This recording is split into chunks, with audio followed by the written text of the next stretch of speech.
What's up guys, and welcome to episode number 10 of the F1 2018 career mode. Here today for our home race, the British Grand Prix, one of my favourite tracks on the calendar. And if you guys are excited to see this video, do make sure to leave a like down below. If we can hit 40 likes on this one, that would be great. And good news, my throat is a lot better now, so can sort of do a bit more of a better commentary hopefully. So yeah, we're getting back into career mode. We're just 1 point behind Sebastian Vettel, our teammate in the championship, so we will get into that in a moment's time. But yeah, hoping to take victory away from our home race this weekend. So in terms of development, both Red Bull and Mercedes have brought upgrades this weekend. Mercedes and Red Bull pretty much on an equal footing, but we are still ahead. Onto the championship now then, and our P2 last time means that we've slipped down behind Sebastian Vettel in the driver's standings, but still in a very strong position. We had that one-off weekend at Monaco, but apart from that, we've been pretty much on the money. Quite a way ahead of Lewis Hamilton, and hopefully we can just outperform Vettel this weekend and get to the top of the tree. Here we are then, waiting for the green lights to get qualifying underway for the British Grand Prix. Here we go then, the final lap of Q3. We're currently sat in P4. So it's not been an all too impressive session so far, but we are winding up for our final lap in Q3. This is one where it all counts, and as we plough towards Abbey in 7th gear, just so we can get that turn in, we are already a 10th of a second up on our previous best time before braking now into turn 3, the village corner, before going into the loop. It's a very difficult section of track, and I found myself losing quite a lot compared to the AI during this qualifying session, but we are about a 10th and a half up on our previous best time. It's looking pretty good so far for at least a half decent lap. We're a 10th and a half behind pole position as we now break into Brooklands and then go into Luffield, shifting down into 3rd gear just to try and get that good exit. Hopefully we can get the power down quickly, and yes we do, into overtake ERS deployment, which of course is beneficial on the straights in comparison to hot lap. And now the best part of the track, Cops through to Maggots and Beckett's. So Cops we took pretty nicely, keeping it in 8th gear, which didn't really gain us any time in comparison to our previous best time, but now Maggots and Beckett shifting down to 5th gear whilst trying to maintain as much speed as possible, and we are about 0.4 of a second up, and purple through that second sector by just under 1/10 of a second. So it's all on this final sector, but we run a bit wide there as we go into Stowe, and sure enough we actually end up running wide on the run to Vale. So we've lost about probably a 10th of a second as a result of running wide, but still the hope is that we can get as high up the grid as possible, and we come across the line, and what is it good enough for? So we did lose some time, and it's only enough for P2, so it really did matter in the end. So disappointing, but still P2 is nothing to be disheartened about. And the man that we're behind, it's not our championship rival, it's Lewis Hamilton, because Sebastian Vettel could only manage 3rd with the Red Bulls in 5th and 6th, and the rest of the grid is pretty much as you'd expect. But wow, a very interesting qualifying session. Of course, Silverstone, such a high-speed circuit that you've just got to carry as much speed as possible. Let's see how we get on in the race. The pain of parting is nothing to the joy of meeting again. And how joyous indeed it is to be back at Silverstone once more for the British Grand Prix. The queues to get in this morning extended miles back down the A43, such is the enthusiasm for Formula One in this country. So believe it or not, there has been no rain over the course of this British Grand Prix weekend. The sun is out, and this is where it all counts. This is where the points are won, and of course we've just got to make up 1 point on our teammate Sebastian Vettel to get back ahead of him in the driver's standings as we head towards the halfway mark in this season. But it would be nice to get the victory. It's currently a British 1-2 with Hamilton in 1st and ourselves in 2nd. Hopefully we can switch the order around and manage to take home the victory at our home Grand Prix. But now getting into the race start, you can see revving up to the 5 red lights here at Silverstone for the first time, and it's lights out and away we go. And it's a pretty poor start from us, a blistering start from Sebastian Vettel, who gets ahead of us into turn 1, and also Valtteri Bottas took a look around the outside of us there into Abbey, but we are down into P3. Our teammate Vettel already in pursuit of that 1st place ahead of Lewis Hamilton, but he's going to have to stick behind for the meantime as they head through the loop and Aintree, and then head onto the Wellington Straight for the first time. You can see that we are still busy defending from Valtteri Bottas. There's quite a gap up to our teammates, so it's quite a terrible start for us, already over a second behind Sebastian Vettel. And I just don't know what happened off the start line. We just didn't get a good getaway whatsoever. The revs seem fine. So yeah, a little bit of a head scratch of that. We'll have to look at that in future races, but back to the here and now. And we're trying to defend from Valtteri Bottas as we come towards Copse for the first time. Taking it very nicely then, keeping it in 7th gear rather than 8th, which is what we did during qualifying. And Maggots and Beckett's really is the time where we make up the extra time on the AI cars, and it's really showing here. You can see running a little bit wide there, but we are noticeably closer to Sebastian Vettel compared to what we were on the entry to Copse. But the gap is still 1.1 seconds, and now our teammate is attacking Lewis Hamilton as they go towards Stowe, and they're side by side as we head towards Vale and Club at turns 16, 17 and 18, and Vettel is just going to have to stick behind for the meantime. Of course, he's still got another 12 laps in this Grand Prix to try and pass the home favourite, as we have to settle down into P3 for the meantime. But skipping 1 lap later, you can see that Vettel having another go at Lewis Hamilton at the same part of the track as well, into Stowe. He moves to the inside. Once again, they're going to go side by side through here. Hamilton's going to have the outside, but that is then going to turn to the inside into Vale. But now it looks as if Vettel has managed to just about get ahead, and that he will now have the inside line in the final 2 corners, and he moves up into the lead of the race at the end of lap 2, and to the start of lap 3.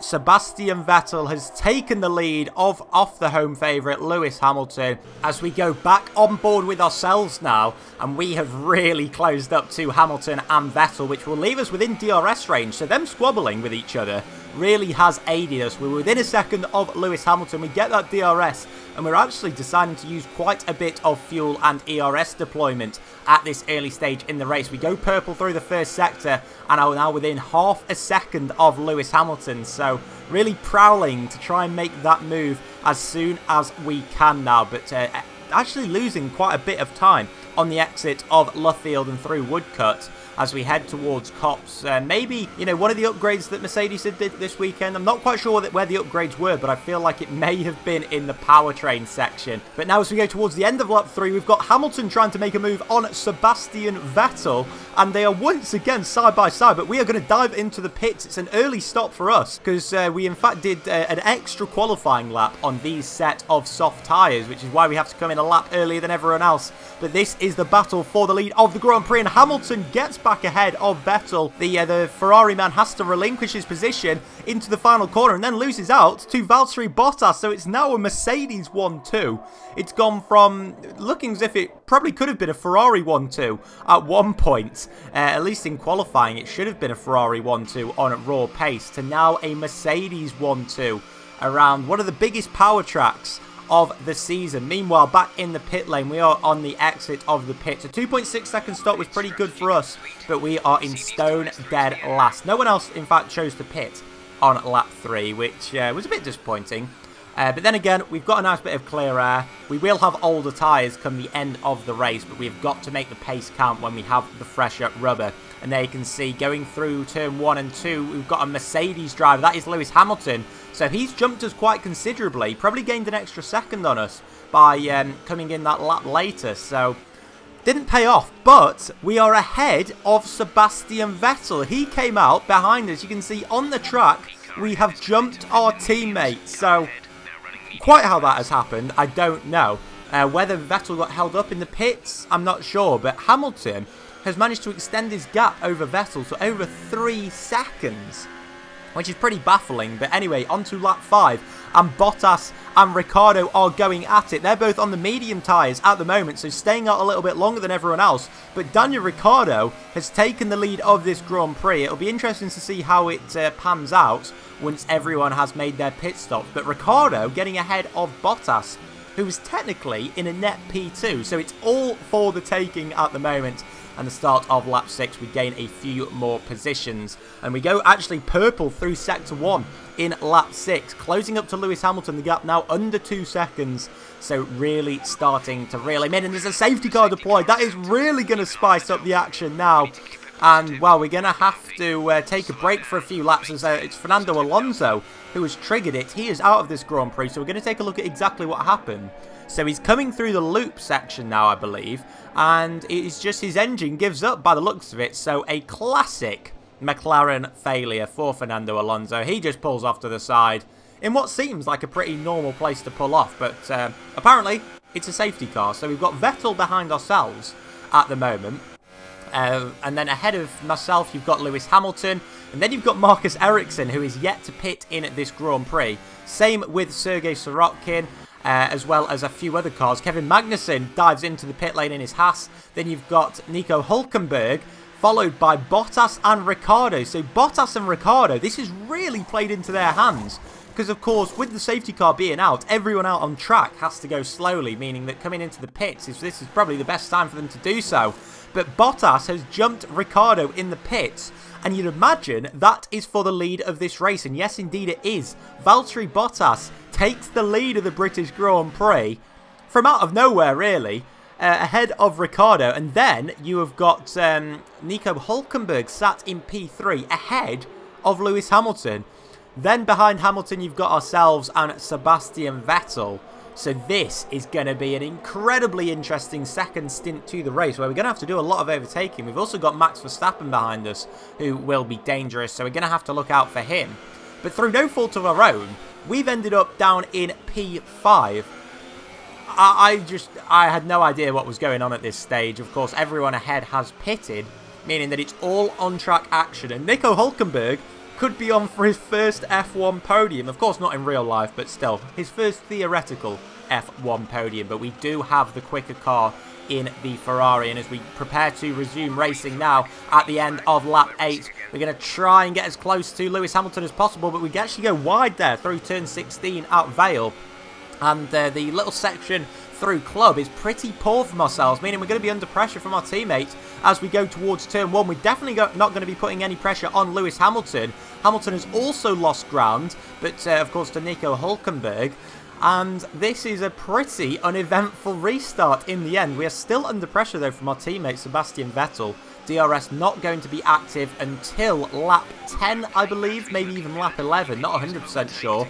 But even without that DRS assistance, our teammate Vettel is going to try for a move down the inside because he is gaining on us. And of course, he does go for that move down the inside, and he's really chucked his nose in, just like he did in Paul Ricard a couple of races ago. And Vettel moves up into P5, and just like that, we are down to P6, and we're not going to be even scoring double figures in terms of points this afternoon if it stays like this. Meanwhile, up ahead, you've got Hamilton and Hülkenberg that you can see on the minimap going at it with each other. Meanwhile, up at the front at the end of lap 10, we have got Bottas and Ricciardo reigniting their battle for the lead of the Grand Prix. And Daniel Ricciardo chucks it up the inside and goes into the lead by the looks of it for the Red Bull team. But Bottas is not done there. He's going to try and counter that move into Vale. And as they go through Club Corner, it looks as if it's going to be the Red Bull car. Yes, it is. Bottas has to relinquish, and we have a race lead change. This time, Daniel Ricciardo retakes the lead of the race. And this is just a crazy, crazy Grand Prix. As we move one lap later on, we have got the battle for P3. And it looks like Lewis Hamilton has got ahead of Nico Hülkenberg on lap 11. As we go purple through Sector 2, we've got Sebastian Vettel trying for a move on the Renault driver, as Hülkenberg now looks as if he's going to try and get back past Lewis Hamilton. And the battle continues, a four-way battle as we shot one down the inside of Vettel, and we have got contact, we've had contact, and we have got damage from Vettel's car. We just braked too late, and that is surely going to ruin our race. So we're going to take a look at a replay of exactly what happened. So it started with Hülkenberg going back down the inside of Lewis Hamilton. They were slowing each other down. Then Vettel was behind them, and it was sort of a concertina effect. And we just went charging in at full speed and damaged our wing on Sebastian Vettel's car. And as we skip back to lap 12, so back to the live action, we are just not gaining anything at all on Sebastian Vettel. And in fact, we're going to have to be careful to stay ahead of Max Verstappen. Meanwhile, back up at the front, Bottas is going to go back for a move for the lead of the Grand Prix, but he locks up into Stowe, and that is surely going to cost him positions. Meanwhile, Verstappen gets past us just before the yellow flag zone, and Bottas is all the way down, possibly outside the top 10. So a disastrous corner for him. Going for the lead of the race has turned into almost going out of the points paying positions. We've gained a position on Bottas, but we've also lost one to Verstappen due to that front wing damage that we incurred. And now Kevin Magnussen is going to try for a look on us into turn 1. We almost go side by side through through Abbey, but fortunately that didn't materialise, and we are locking up now. We've really lost our heads as we go into the loop. Another lock-up. We've just got to stay calm, and maybe 8 points for 6th position is as good as we can get this afternoon. We've just got to try and keep the car on the racetrack for not even a lap. This is the final lap of the Grand Prix. It's gone so quickly, but Kevin Magnussen now looking for a move around the outside of ourselves. Is he going to be able to do it? There's a little bit of wheel bashing, but he does manage to get ahead, and now Esteban Ocon fancies a piece of the action. There's quite a bit of contact. He was very, very aggressive in that move, but he does get ahead of us, and there is Valtteri Bottas, so he ended up in P9 as we close in on Ocon and Magnussen, but can't make a move, and now Bottas has got ahead of us, and we are down into P9.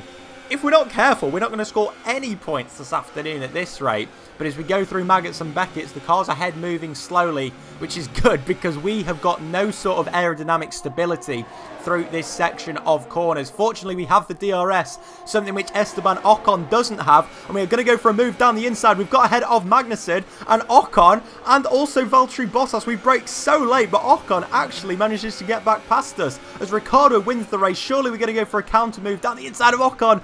That was a last gasp manoeuvre, and somehow we have come out of this race with P6. Could that triple last lap overtake prove pivotal at the end of the Drivers' Championship? Who knows? All we know was that was a brilliant last lap in this British Grand Prix. We're going to take a look at a replay of exactly what happened with ourselves and Ocon. So it was a fair move. There was actually no contact until our rear wheel just clipped the front wheel of Ocon. So all is fair in love and war, something like that anyway. But still, P6 for ourselves, but not on the podium. We've lost ground to our teammate, but in the end it was damage limitation. That man has taken advantage of the other's misfortune, as he so often does in real life F1. So Daniel Ricciardo wins the British Grand Prix ahead of Sebastian Vettel and Lewis Hamilton. But what a Grand Prix we have just had. That's going to take a while to digest, I think, because so much has gone on. And as we look at the final race results, Nico Hülkenberg just missed out on his first podium. How realistic is this game? He finishes in P4 just ahead of Max Verstappen, with Ocon, Bottas, Magnussen and Sainz rounding out the points, but it was oh so tight for those final few point scoring positions. Bottas will be bitterly disappointed because it could have been him on the top step of the podium had he maybe just bided his time. There was only one DNF from the race, and that was Fernando Alonso, of course, triggering the safety car, which made for such a brilliant Grand Prix. And in terms of the drivers' standings, we are 11 points behind. We've got work to do, but we've still got 11 races left in this season. We're not even at the halfway stage yet. So, yeah, plenty of time to do that. And in terms of the constructors, of course, still Ferrari on top by over 100 points. And yeah, Mercedes and Red Bull have got work to do if they are to catch up with Ferrari. But join me next time, guys, for the German Grand Prix. Hopefully we can beat Vettel on his home soil. That would be nice. But yeah, hopefully you guys will join me then for that. Take care. Bye-bye.